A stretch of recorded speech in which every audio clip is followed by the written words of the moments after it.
Em um comunicado na rede social X, o escritório do Alto Comissariado das Nações Unidas para os Direitos Humanos disse que está horrorizado com o número de vítimas da operação policial no Rio de Janeiro.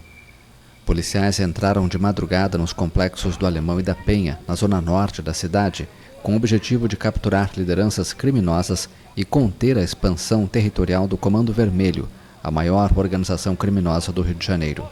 Cerca de 2.500 policiais, civis e militares participaram da chamada Operação Contenção.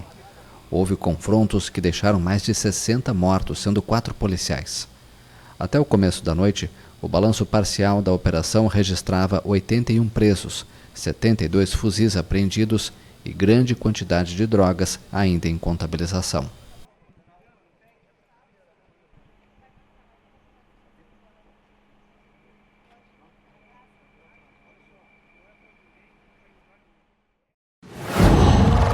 Uau!